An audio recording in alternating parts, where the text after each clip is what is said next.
नमस्कार, बहुत स्वागत है आपका और मैं हूं आपके साथ सुमित शर्मा। प्रधानमंत्री मोदी की दीर्घायु के लिए मध्य प्रदेश में पूजा पाठ किया जा रहा है।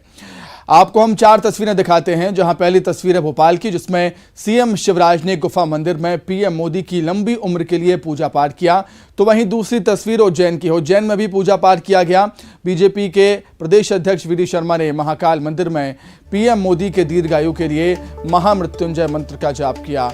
तो तीसरी तस्वीर है और चौथी तस्वीर है आगरमालवा और इंदौर की, जहां मां बगलामुखी के दरबार में हवन किया गया। तो इंदौर में आकाश विजयवर्गीय ने सामूहिक रूप से महामृत्युंजय मंत्र का जाप किया। आपको बता दें, बुधवार को पंजाब के फिरोजपुर में रैली करने गए पीएम मोदी की सुरक्षा में बड़ी चूक सामने आई थी।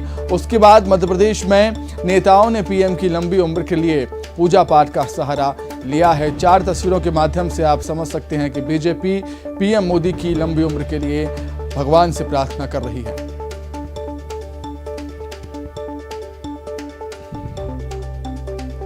प्रधानमंत्री श्रीमान नरेंद्र मोदी जी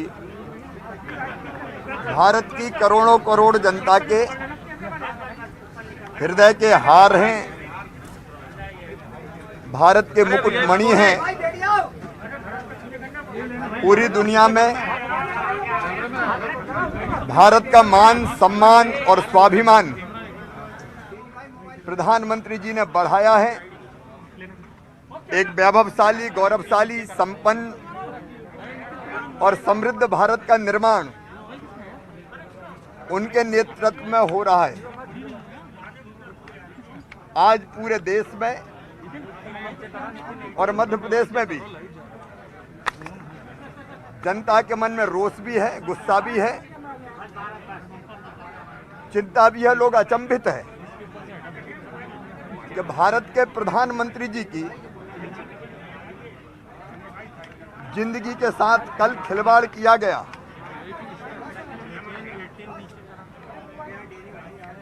उनकी सुरक्षा को जानबूझकर खतरे में डाला गया। मैं तो हैरत में हूं, आश्चर्यचकित हूं। मैं भी 15 साल से मुख्यमंत्री हूं। जब कांग्रेस की सरकार थी और तत्कालीन प्रधानमंत्री आते थे तो हर पल की चिंता हम करते थे। कांग्रेस शासित राज्य में प्रधानमंत्री जी के साथ ये व्यवहार हो गया। डीजीपी साथ नहीं, सीएस साथ नहीं है। संघीय ढांचे को आपने तार तार कर दिया, धज्जियां उड़ा दी उसकी, और जानबूझ के खूनी खेल खेला। हम भगवान से प्रार्थना करते हैं और उनको धन्यवाद देते हैं कि प्रधानमंत्री जी सुरक्षित है। पंजाब दौरे के दौरान पीएम मोदी की सुरक्षा में चूक को लेकर बीजेपी के प्रदेश अध्यक्ष वी डी शर्मा ने जहां उज्जैन में महाकाल मंदिर में महामृत्युंजय मंत्र का जाप किया, वहीं शाम को वो बीजेपी युवा मोर्चा के मशाल जुलूस में शामिल भी हुए। बीजेपी युवा मोर्चा ने मामले को लेकर प्रदेश भर में मशाल जुलूस निकाला। आपको बता दें, पीएम मोदी की सुरक्षा में चूक को लेकर बीजेपी कांग्रेस पर लगातार हमलावर है।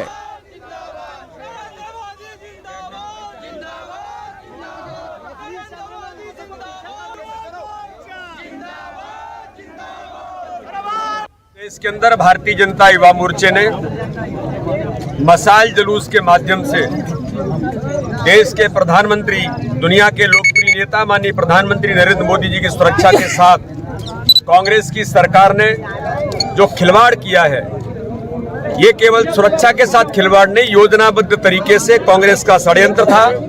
एक आपराधिक षड्यंत्र वहां के मुख्यमंत्री ने, वहां के कांग्रेस ने सोनिया गांधी के इशारे पर जो किया, आज उसके खिलाफ पूरे देश के अंदर भारतीय जनता युवा मोर्चा मशाल जुलूस के माध्यम से पूरे देश के अंदर मोदी जी के साथ नौजवान पूरा देश खड़ा है। आज ये संदेश देने के लिए कि कांग्रेस किसी प्रकार के षड्यंत्र करे, लेकिन मोदी जी इस देश के अंदर आगे बढ़ते हुए आपके साथ पूरा नौजवान खड़ा है।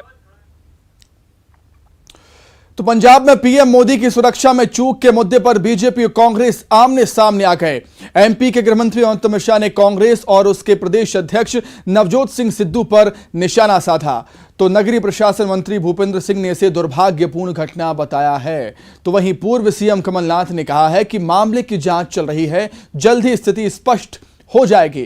पीएम मोदी की सुरक्षा में चूक पर एमपी में सियासत चरम पर है। अमित शाह का सिद्धू पर तंज देखने को मिला, वहीं भूपेंद्र सिंह का भी इसको लेकर बयान सामने आया है। साजिश के तहत चूक हुई है, ये कहा है उन्होंने।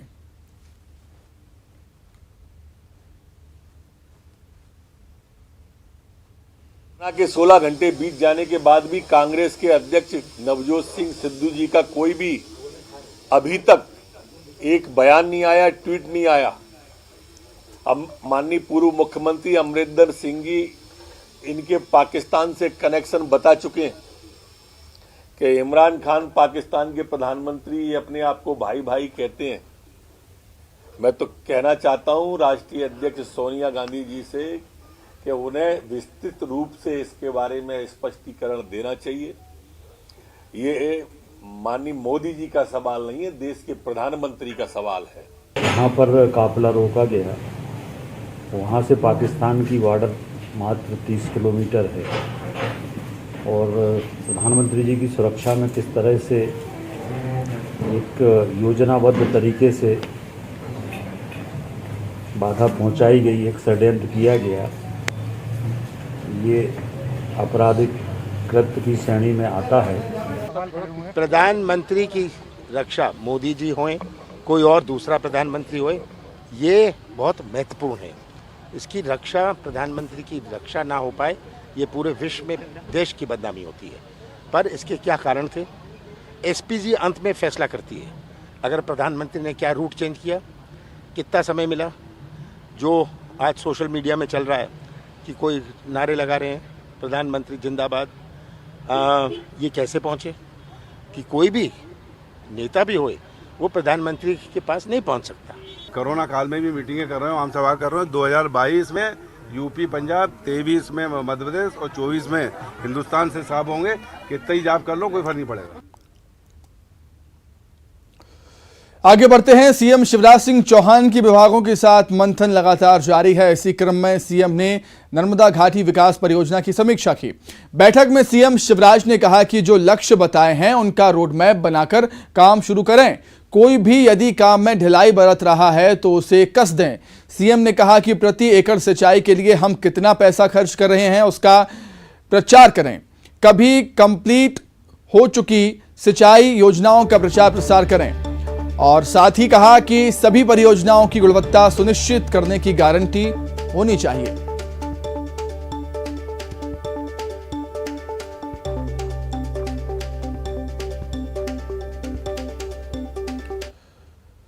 तो वहीं भोपाल में गृहमंत्री डॉक्टर अमित शाह का बड़ा बयान सामने आया है। उन्होंने कहा है कि मध्य प्रदेश में किसी भी प्रकार का लॉकडाउन नहीं लगेगा, ना ही बाजार बंद होंगे। सुनिए। मैं यहाँ स्पष्ट कर देना चाहता हूं, लॉकडाउन करने का, बाजार बंद करने का कोई भी प्रस्ताव गृह विभाग पर विचाराधीन नहीं है। इसलिए कोई भ्रम फैलाता है, आप सबसे भी प्रार्थना है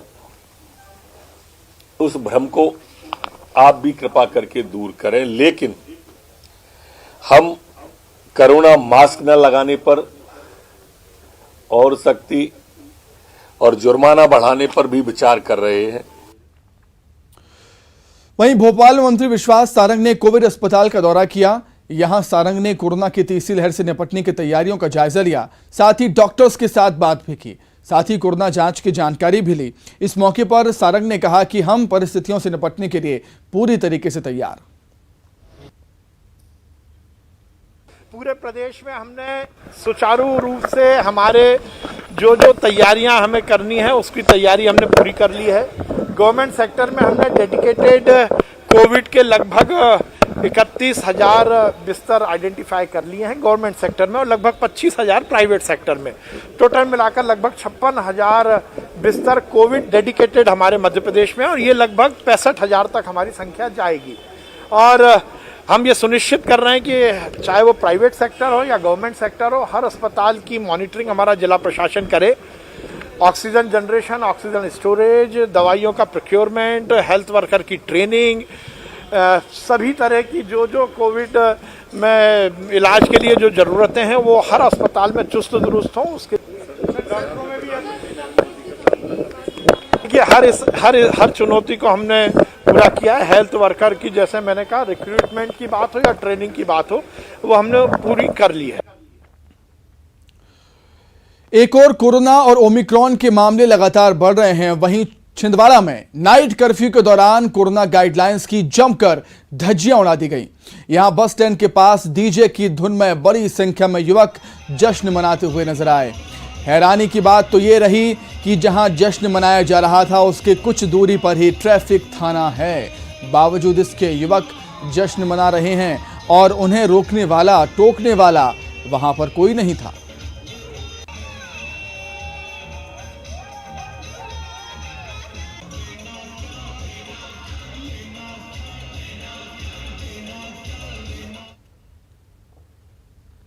आगे बढ़ते हैं। कांग्रेस पार्टी ने संगठन को मजबूत बनाने के लिए राज्य इकाई को दिए गए कार्यक्रमों पर अब रिपोर्ट तलब ली है।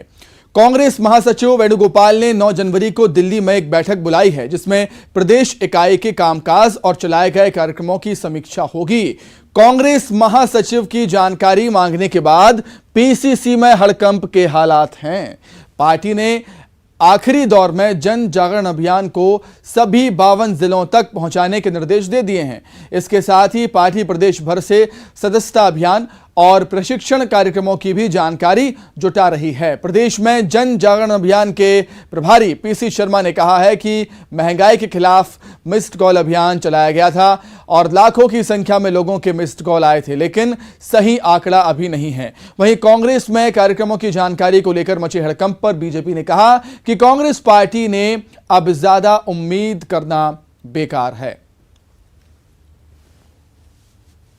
इसको कांग्रेस पार्टी, कांग्रेस हाईकमांड बड़ा सीरियसली ले रहा है।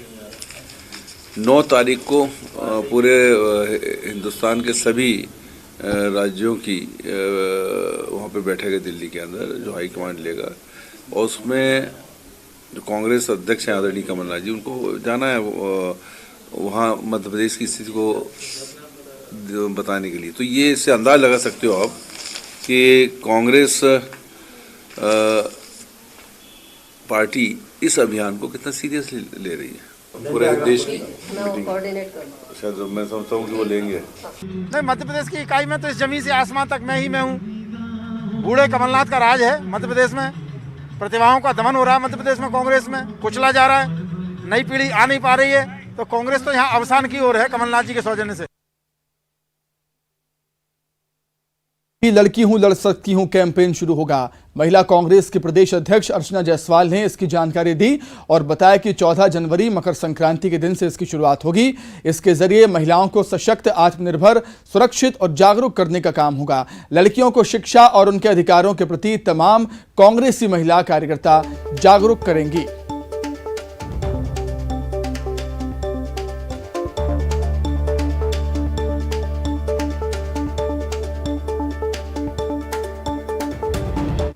लड़ सकती हूँ इसका मतलब ये नहीं है कि मैं लड़कियों के हाथ में बंदूक पकड़ाऊँ, तलवार पकड़ाऊँ या डंडे पकड़ाऊँ। ये मतलब नहीं है। मतलब ये है कि महिलाएं अपने कानून के प्रति सजग रहें, उनको अपने अधिकार पता रहें, उनको अपने शिक्षा के प्रति वो जागरूक रहें।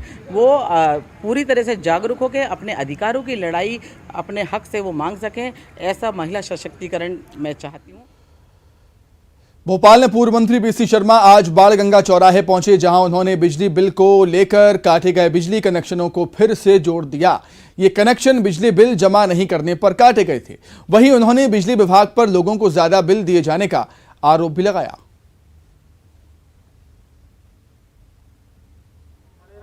हमने विधानसभा में कहा था कि भाई ये बिजली के कनेक्शन नहीं काटे जाएं।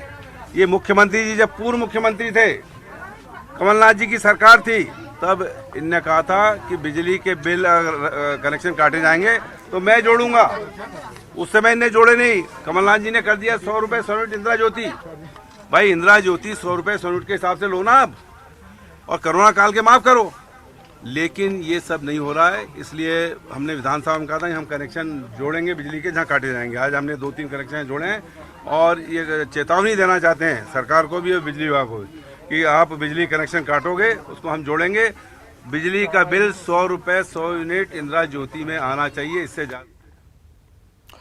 अब खबर भोपाल से है, जहां पर एसडीएम शोभित त्रिपाठी पर एफआईआर दर्ज हुई है। ईओडब्ल्यू भोपाल इकाई ने दर्ज की है एफआईआर। सीईओ सिरोंज रहते विवाह सहायता योजना में भ्रष्टाचार का उन पर आरोप है। लॉकडाउन के दौरान 3500 शादियां बताकर इन्होंने हेरफेर किया।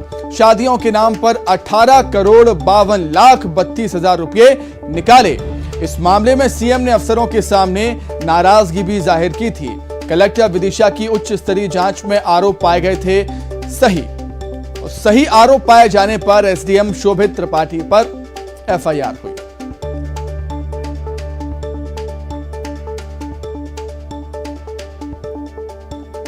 राजधानी भोपाल में एक बार फिर सूदखोरी का मामला सामने आया है, जहां महिला ने सूदखोरी से तंग आकर जहर पी लिया। महिला की हालत गंभीर है। सूदखोर 2 महिलाओं ने 1 लाख रुपए की जगह 10 लाख रुपए मांगे थे। बताया जा रहा है कि थाने जाने के बाद भी पुलिस ने महिला की मदद नहीं की और मजबूरन महिला को यह आत्मघाती कदम उठाना पड़ा। एक महिला ने फिनाइल पिया है और उसमें प्राथमिक रूप में जानकारी सामने आई है कि जो इसमें 2 महिलाओं का उसने नाम लिया है, तो इसका वेरिफिकेशन पुलिस अभी वर्तमान में कर रही है कि सत्यता क्या है। दोनों ही पक्षों से जो अलग अलग पुलिस के पास वर्जन आए हैं उनकी सत्यता का पुलिस पता कर रही है।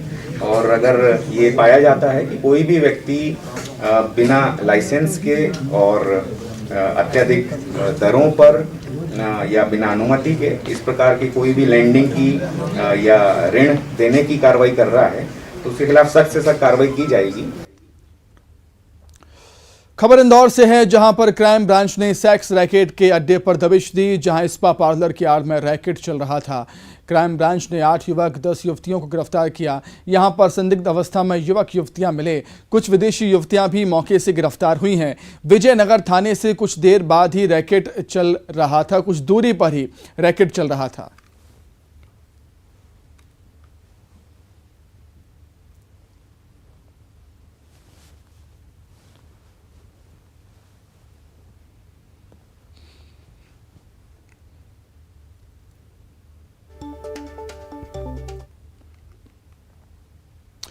अशोकनगर में एक ऐसा गांव है जहां के ग्रामीण बारिश के समय में किसी व्यक्ति की मृत्यु ना होने की दुआ मांगते हैं। और ऐसा इसलिए क्योंकि हम आपको बताते हैं और क्योंकि इस गांव में बरसात के समय अंतिम संस्कार करने में काफ़ी समस्याएं आती हैं। दरअसल गांव में मुक्तिधाम ही नहीं है और जिस जगह ग्रामीण अंतिम संस्कार करते हैं वहां तक पहुंचने का रास्ता काफ़ी दुर्गम है। घुटने तक कीचड़ युक्त कच्चे मार्ग से होकर शव यात्रा अंतिम क्रियास्थल तक पहुंच पाती है। ये हालात जिला मुख्यालय से महज 4 किलोमीटर दूर गांव पलक्वेटी के हैं, जहां इस गांव में प्रवेश करते ही विकास के दावों की पोल खुल जाती है।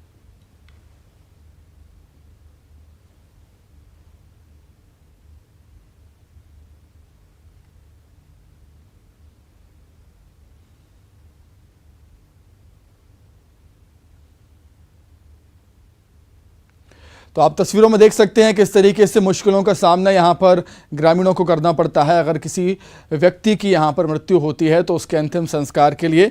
और मुक्तिधाम यहाँ पर नहीं है। लगातार मांग मुक्तिधाम की हुई है ग्रामीणों की तरफ से, लेकिन सुनने वाला कोई नहीं। राजधानी भोपाल से बड़ी खबर मिल रही है, जहां पर राज्य सरकार ने एस्मा लागू कर दिया है। कोरोना के हालात को देखते हुए फैसला लिया गया। इस वक्त की बड़ी खबर आपको बता रहे हैं। राजधानी भोपाल से बड़ी खबर मिल रही है, जहां पर राज्य सरकार ने एस्मा लागू कर दिया है। कोरोना के हालातों को देखते हुए एस्मा लागू हुआ है। सरकारी निजी अस्पतालों में एस्मा लागू हुआ है। स्वास्थ्य सेवाएं, डॉक्टर्स, नर्स, मेडिकल उपकरण, दवाइयों की बिक्री, एम्बुलेंस, पानी और बिजली की आपूर्ति, सुरक्षा संबंधी सेवाएं और खाद्य एवं पेयजल प्रबंधन एस्मा के दायरे में शामिल हैं। तो इसी के साथ ही फिलहाल इस बुलेटिन में इतना ही। खबरें लगातार जारी हैं। नमस्कार।